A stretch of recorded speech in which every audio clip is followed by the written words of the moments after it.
Hi friends, welcome to my channel. Friends, నేను ఈరోజు చేసే రెసిపీ బెండకాయ సాంబార్ అండి. ఇది చాలా టేస్టీగా చాలా బాగుంటుంది ఫ్రెండ్స్. ఇది వేడివేడి రైస్లోకైనా ఇడ్లీలోకైనా చాలా బాగుంటుంది ఈ సాంబార్. ఫ్రెండ్స్, బెండకాయలను 2 టైం బాగా వాష్ చేసుకొని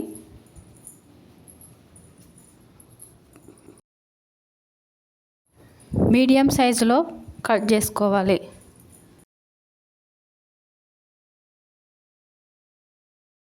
సాంబార్కి బెండకాయలను చిన్నగా కట్ చేసుకోకూడదండి, మీడియం సైజులోనే కట్ చేసుకోవాలి.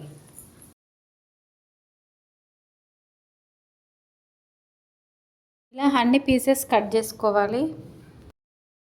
గ్రీన్ చిల్లీస్ కట్ చేసుకోవాలి, కొత్తిమీర కట్ చేసుకోవాలి, 2 టమాటోస్ కట్ చేసుకోవాలి, ఆనియన్స్ కూడా కట్ చేసుకోవాలి. ఫ్రెండ్స్, నేను ఈ సాంబార్లోకి చింతపండు తీసుకోవట్లేదండి. పచ్చి చింతకాయ ఉడికించి పక్కన పెట్టుకున్న చింతపండు రసం ఎక్కువ పట్టదు ఫ్రెండ్స్. కొంచెం పెద్ద సైజు నిమ్మకాయ అయితే సరిపోతుంది. స్టవ్ వెలిగించుకొని ప్యాన్ పెట్టుకొని 4 టేబుల్ స్పూన్ల ఆయిల్ యాడ్ చేసుకోవాలి. 1 టేబుల్ స్పూన్ జీలకర్ర, 2 రెడ్ చిల్లీస్, 4 వెల్లుల్లి రెబ్బలు యాడ్ చేసుకోవాలి. ఆనియన్స్ యాడ్ చేసుకొని బాగా మిక్స్ చేసుకోవాలి. గ్రీన్ చిల్లీస్ యాడ్ చేసుకోవాలి.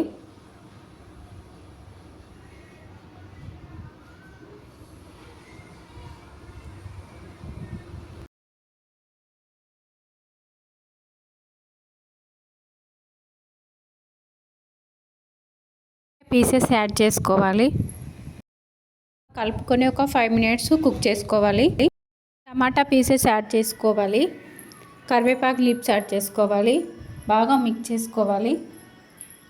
1 table spoon turmeric powder, 1 table spoon salt, 1 table spoon red chilli powder add చేసుకోవాలి. చింతపండు రసం యాడ్ చేసుకోవాలి. చింతకాయ రసం యాడ్ చేసుకుంటున్నాను. చింతకాయ రసంతో చేయడం వల్ల ఈ సాంబార్ మరింత టేస్ట్గా అవుతుంది. ఇది సీజనల్ కూడా. ఇప్పుడు చింతకాయలు బాగా వస్తాయి కాబట్టి సీజనల్గా చేసుకునే రెసిపీ చాలా బాగుంటాయి. ఇవి హెల్దీ కూడా. కొత్తిమీర యాడ్ చేసుకొని ఒక 5 మినిట్స్ కుక్ చేసుకోవాలి. బౌల్ తీసుకొని 2 టేబుల్ స్పూన్ల శనగపిండి యాడ్ చేసుకొని వాటర్ యాడ్ చేసుకొని బాగా మిక్స్ చేసుకోవాలి.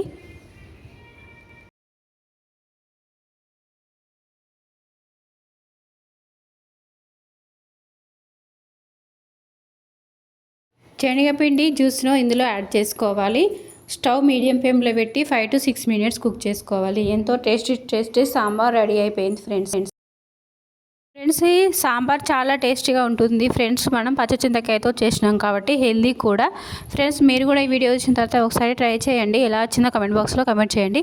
ఫ్రెండ్స్, మా వీడియోని లైక్ చేయండి, షేర్ చేయండి. మా ఛానల్ని ఎవరైనా సబ్స్క్రైబ్ చేసుకోకుంటే సబ్స్క్రైబ్ చేసుకోండి ప్లీజ్ ఫ్రెండ్స్.